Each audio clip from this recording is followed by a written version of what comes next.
has had on the course of African and world history since its inception? Well, to begin with, when the majority of our leaders at that time was the whole question of the dignity of the African, the issue of the liberation of the African people from colonial bondage and racist domination. On that level and on that area, the OAU has made tremendous strides. Admittedly, the liberation struggle has been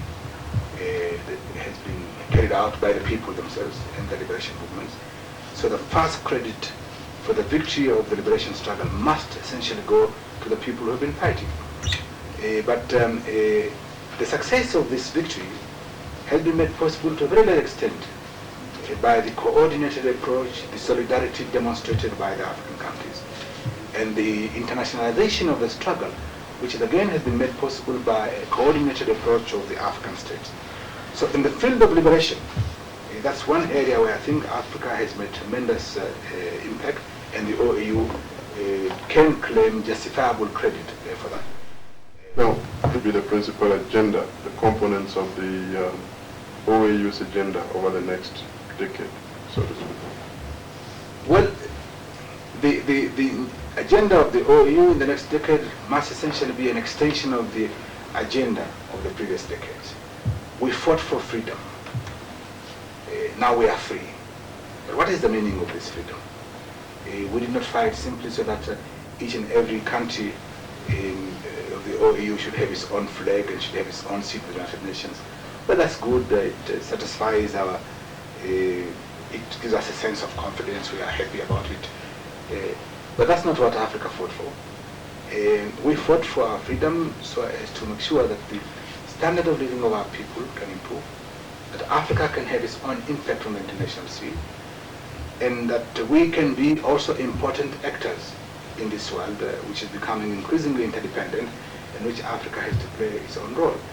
So from the point of view of the OAU, as I see the priorities of the organization in the next decade or so, we must now focus on issues which affect the daily lives of our people, the issues of bread and butter. And in this respect, the question of economic cooperation between African countries, the whole question of inter-African trade, development of science and technology, so that our people can live as people of the 21st century. But in order for that to be accomplished, we need to ensure stability and security in our continent. So the whole question of management of conflict, prevention of conflicts, and where they occur, resolution of conflicts become one of the definite important agendas of our organization.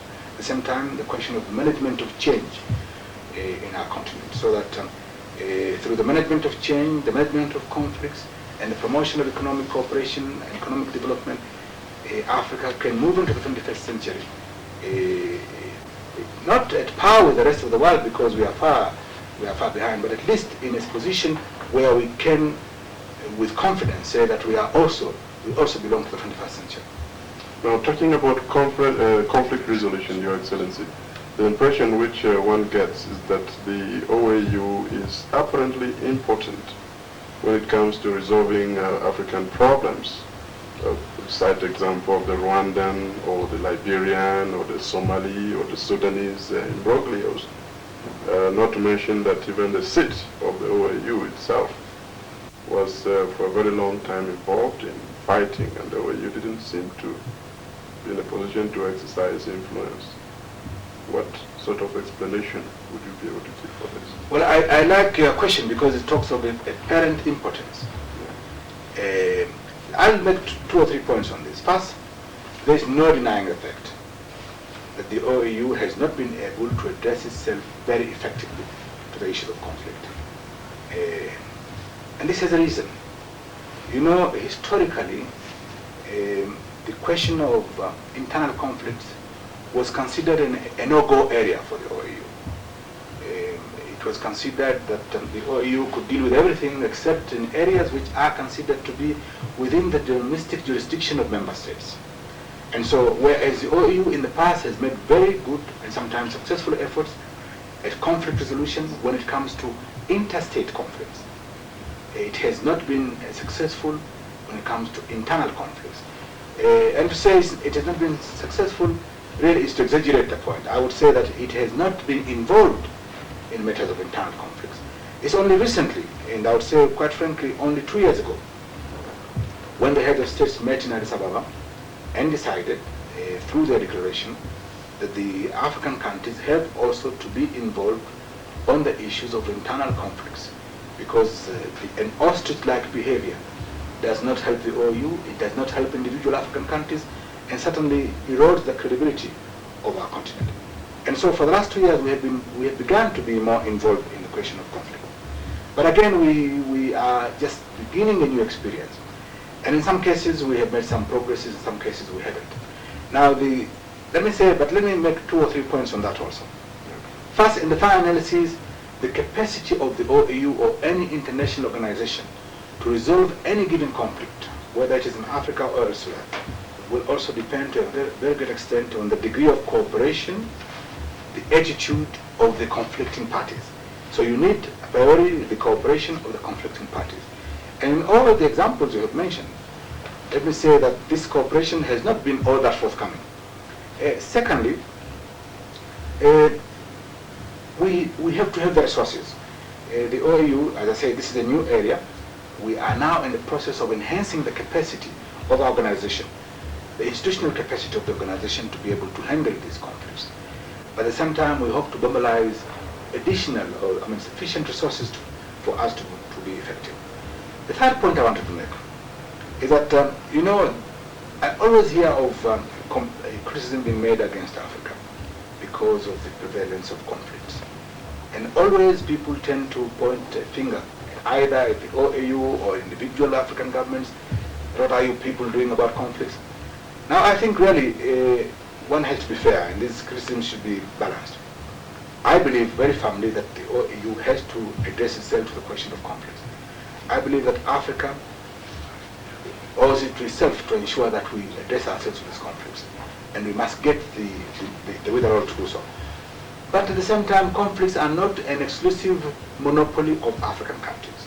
There are conflicts in Asia, there are conflicts in Europe, there are conflicts in Latin America, and they have defied solutions, notwithstanding the efforts of the regional organizations, notwithstanding the efforts of the United Nations. So I think everything should be taken in balance. I don't want to give a justification for the non-resolution of the conflicts. I just want to give it a proper historical perspective. I would like to take a brief look at your tenure, and I'd like you to do a bit of self-assessment. What would you regard as the greatest achievement of your tenure so far as Secretary General of the OAU? It's like asking somebody who is not dead yet to write his obituary. But let me say this. First, it would be foolhardy for me to pretend that whatever gains that have been achieved in the last 2.5 years of my stewardship of the organization are a result simply of individual efforts, or for that matter of the current efforts of the administration, the current administration. They are the result of accumulated efforts made by my predecessors. But I would say that I'm happy to say that we have succeeded in enhancing the institutional capacity to meet with its responsibilities. Right now we are in the process of reorganizing the OAU Secretariat in order to cope with its new priorities and new responsibilities. We have been able to effectively provide the leadership where it mattered and provide the services where it mattered as far as the requirements of the Council of Ministers and the OAU heads of states are concerned. But I think the most important achievement, in my opinion, is that the decision of the heads of states and government, one, to address themselves to the question of conflicts, internal conflicts in our continent. The decision of the heads of states and government to address ourselves to the question of further democratization of our continent, and the decision to reaffirm Africa's commitment and Africa's recognition that really the liberation of Africa lies in our own hands. And therefore one singular achievement, for example, was in Abuja last year, the signing of the African Economic Community. And so I would say that the achievements have been more in terms of improving our performance and more in terms of making this organization more responsive to the realities and to the challenges of the present era. And I believe that if we still have a long way to go, but I think we have made a very serious beginning. The signing of the Pan-African Economic Treaty is the culmination of a series of agreements and activities which have led up to it. One of these includes the Lagos Plan of Action, whose main thrust would seem to be the acceptance by Africans of responsibility for their own economic destiny. Now, 12 years down the line, how would you assess the exercise of this responsibility by African countries at both national and regional level? Well, I think we have gone quite far. I mentioned before that we have now, the African leaders have actually signed the treaty for the establishment of the African Economic Community. This is a direct byproduct of the Lagos Plan of Action. There have been regional institutions for economic cooperation which were established after the Lagos Plan of Action. The preferential trade area for Eastern, Central and Southern Africa, the Central African Economic Community, the revitalization of the ECOWAS, the Economic Community for West African States. These all have been achievements. But I think the most important achievement, in my opinion, is the clear recognition on the part of the African countries now that really we need to get our act together if Africa is to move into the 21st century and be able to be relevant in the new world, so-called new world order. And I think that there is greater determination now on the part of the African countries to promote economic cooperation among our countries and to explore the possibilities of cooperation in other fields. Now, let me say quite sincerely that it would be not true to argue that we have made dramatic breakthroughs. I think we have made some progress. I think there's a long way to go. And above all, I think there is a need to instill, not only among our governments, but above all about the cross-section of our community, the intellectuals, the business community, the students, the youth, the workers, the peasants, the ordinary African, that really Africa's salvation lies in a pan-African approach, pan-African cooperation.